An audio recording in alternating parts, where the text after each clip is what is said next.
Good evening, everyone. It is now 7:01, so I'm a little bit late, sorry. But thank you for joining me, Veggie Friends. I'm Dr. Natalie Santiago, the vegan pediatrician, your favorite board-certified physician and plant-based nutrition expert. I help children and adults improve their lives via a plant-based diet. And today's talk is about two of the biggest questions that I get once people learn that I'm vegan or that I'm plant-based, which is number one, where do you get your protein?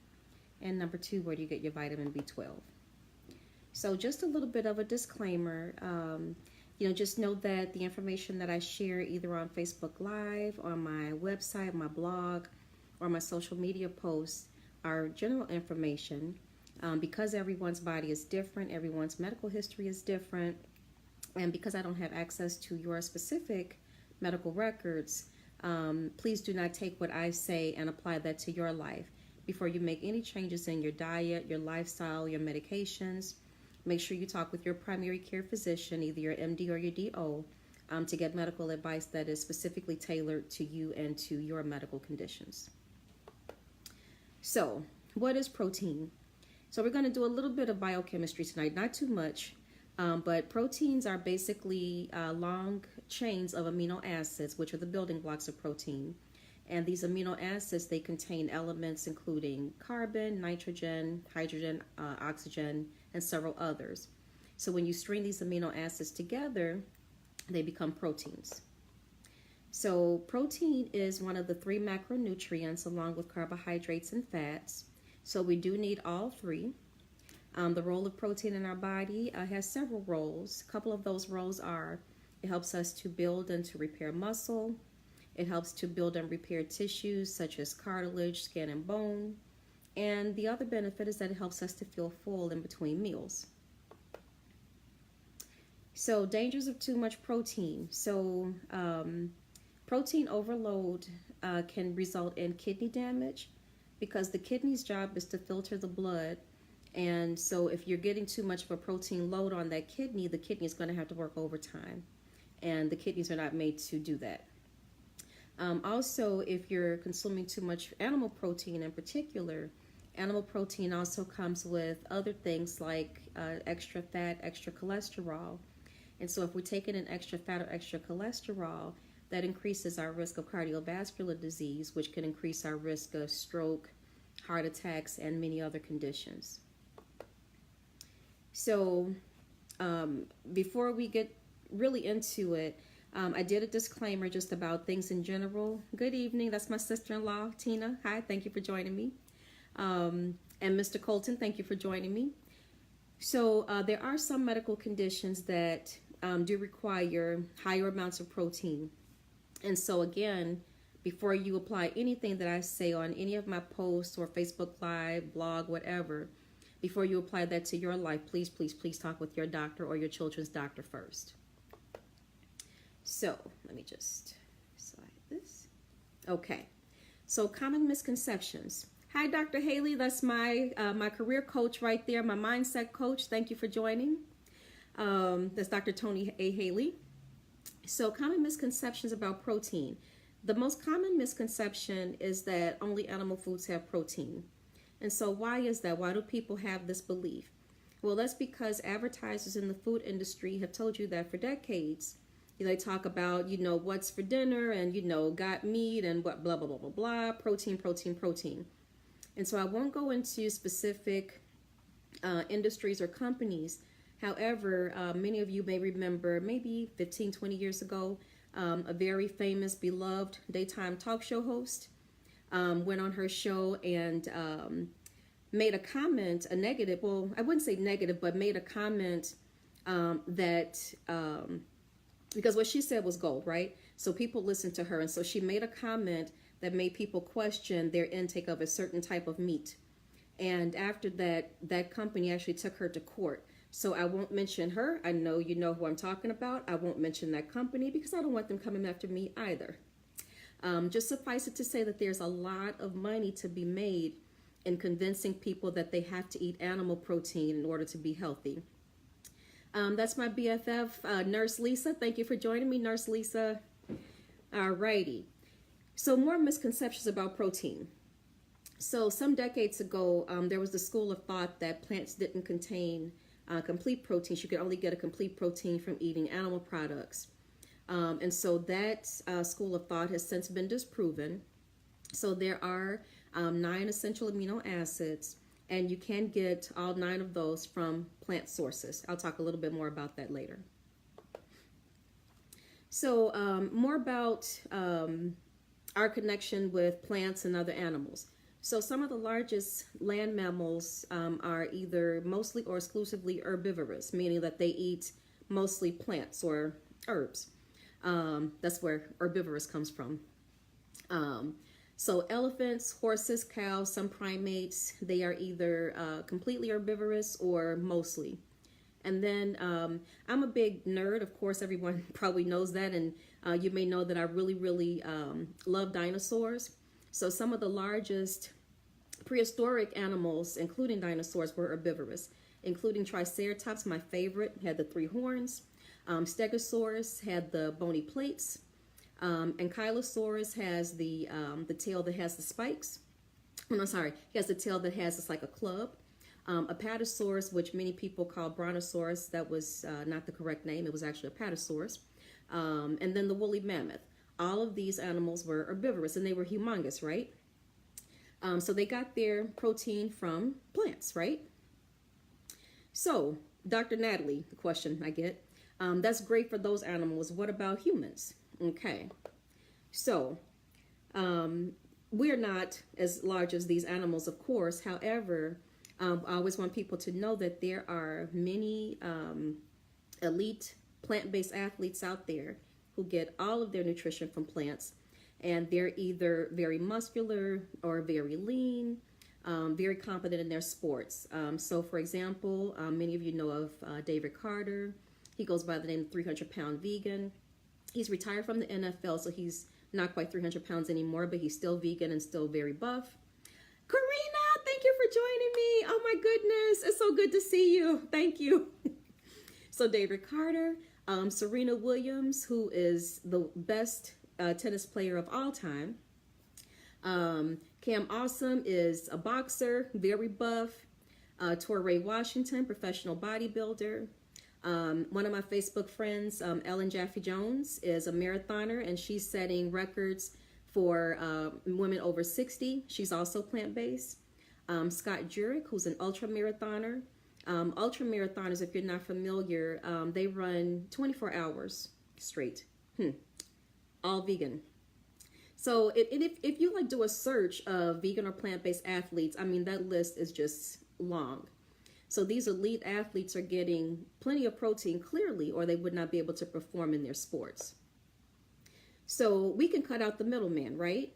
If these professional athletes can get all of their protein needs from plants, we don't need to eat the animal to get the plant protein that they've eaten. We can just eat the plant, right? So our protein requirements, they vary by age. They vary by our stage in life. So for example, a baby is going to need less than, a preschooler. A pregnant woman or a breastfeeding woman is going to need more than a non-pregnant or non-breastfeeding woman. Teenage boys, of course, are going to need more than teenage girls. Men routinely going to need more than women. These are just general. So we basically need, when you look at the breakdown of your macros, you usually need about roughly 60% of your daily calories from carbohydrates, 20% from fats, 20% from proteins. And of course, every person is different. And so, your specific requirements may differ, but that's kind of like the average. So let's just say if a person is eating a 2,000 calorie diet, 20% of that is 400 protein calories. So you need about 400 calories, protein calories if you're eating a 2,000 calorie diet.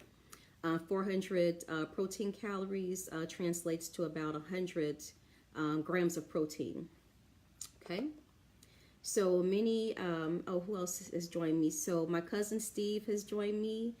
Dr. Tanya Lowe, thank you for joining me, both of you. So there are many, plant foods that are high in protein. So edamame, which is cooked soybean, people eat it, just as a finger food or a snack. that has 18 grams of protein per cup. Tofu, one of my favorites, is made from soybean as well. It can have anywhere from 8 to 15 grams of protein per serving. I'll be honest, I usually eat more than one serving of tofu because it's so tasty the way I make it. Lentils, beans, other legumes have between 7 to 8 grams of protein. Oatmeal, cashews, spinach, broccoli, my all-time favorite vegetable.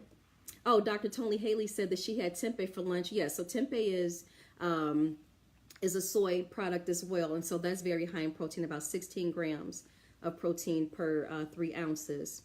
But I was mentioning broccoli. Eggplant, that is a good question. I'm gonna have to get back with you on that, Dr. Lowe. I'm not sure about that. Good question. So Dr. Lowe had eggplant for dinner. Awesome. Plant. Great. Yes, broccoli. So yes, so broccoli has about 2 grams of protein and about half a cup. Who eats half a cup of broccoli? If you've seen me eat broccoli, you know that I can eat like a whole plate. So I'm getting a lot of protein when I eat broccoli. So typical day for me when I'm, eating really well, I'm, able to prepare my food in advance. I'm getting about 80 grams of protein, about 1,600 calories. So that's about maybe 24% of my calories are coming from protein. So clearly not protein deficient. So in conclusion, plants have plenty of protein. There are many highly conditioned athletes who thrive on a plant-based diet or healthy vegan diet. And if you're eating a variety of plants, you're going to get all the protein that you need. So that brings us to B12. So vitamin B12, it's important for red blood cell formation, DNA synthesis. Without it, or if we have a deficiency, we can become anemic. So this type of anemia is different than the anemia that you get if you have low iron intake. So that's different. But we can also, if we have a B12 deficiency, we can have changes in our GI tract. It can cause nervous system disturbances, psychiatric changes. Babies who are deficient in B12, they can sometimes get failure to thrive, or they may have developmental delays. And so a lot of people are joining me. Let me see. Oh, my cousin Angel is here. Yay. Mr. Colton is eating black-eyed peas and brown rice, one of my favorites. Oh, Deanna. Hi, Deanna. Thanks for joining. Oh, and Rose. Hey, Rose. Oh, and Nurse Lisa, she takes a B12 supplement daily. Awesome. So I'm going to talk a little bit about the supplements. So thank you, everyone, for joining me. Sorry about that little sidetrack. So the thing about B12 is that we produce it in our colon, right? So we have, the 2 main parts of our intestine. We have the small intestine, which is higher up. We have the colon, which is lower down. So we make it in the lower part. So you would think if we're producing it, we don't need a supplement, right? Actually, we do. Because the part of the intestinal tract where we absorb that B12 is actually higher up in the small intestine. And so, oh, Dorothea, hey! So Dorothea and I, we were biology majors at Chicago State many years ago. How many, Dorothea? Like 20? Roughly. Anywho, sidetrack. But thank you for joining me. Oh, and Dr. Lowe, she takes the supplements when she needs an extra kick. Awesome. Oh, Karen Johnson is watching. Okay, hey, Karen. All righty. So, once again, we make B12. We make it too far down. It's absorbed higher up in the small intestine, so we do need to get it either from our diet or from supplements. So, you may wonder, well, where are the animals getting the B12? So, animals get B12 from it's in bacteria in the soil. So they're, eating, food off of the ground. So they're ingesting it. One other way that they get it, this is going to be gross. So if you gross out easily, just plug your ears for like 2 seconds. I'll put my hand up when I'm done with the gross. All right. Ears plugged. All right. So animals will also, some of them will eat their poop, and the B12 that they're pooping out, they will ingest that way. All right, if you want to join, come back. Oh, Haiti, hey, Haiti, thank you for joining me. One of my very good friends for, well over 20 years. Thank you. So how much B12 do we need? So a couple of people, Dr. Lowe and Nurse Lisa, were talking about that they take a supplement for B12. So how much B12 we need, again, it varies by our age. It varies by our medical history. Some people, for example, if they've had any type of bariatric procedure or any intestinal procedure where they've had part of their intestine or stomach removed, their needs are going to be different than someone else. Okay, so once again, always check with your doctor to see what you specifically need. Okay, and so again, throughout childhood, our needs increase. Through adulthood, of course, pregnant women and women who are lactating, producing breast milk, are going to require more. The average adult needs about 250 micrograms per day. But again, check with your doctor to find out what your specific needs are. So, I haven't given this talk yet, but I'll just give you a basic breakdown of the types of vegetarians and vegans. So, vegetarians do eat some animal products. So, lacto-vegetarians, they eat dairy products. Ovo-vegetarians, they eat eggs. Lacto-ovo-vegetarians eat both. Vegans usually do not consume any animal products. And vegans, there's a distinction between vegan and plant-based. So, vegans are often vegan because of ethical reasons. And many will be vegan also because of health, but many it's because of ethical reasons. And then plant-based, they're eating this diet for, for health, also, sometimes for ethical reasons as well. But vegans generally do not partake in any type of animal product, leather, fur, where someone who's plant-based, they may. So that's just a little bit of kind of that terminology. Oh, and a little bit more about that terminology. No vegetarian, no vegan, no plant-based person eats fish or chicken. Those are meat. And if you're eating those, you are not vegan, you are not plant-based, you are not vegetarian. Dr. Cece, thanks for joining me. Oh, Ellie! Oh, Ellie, hello, my sweetheart. How are you? Thank you for joining. And Miss Debbie, thank you. All righty. So, let me see. All righty. So, plant-based B12 sources. So, one of my favorite plant-based B12 or vegan B12 sources, vitamin B12 sources, is nutritional yeast. So, nutritional yeast, it's like flakes. They're kind of yellowish. When you add them to your foods, it's like it's enhanced taste.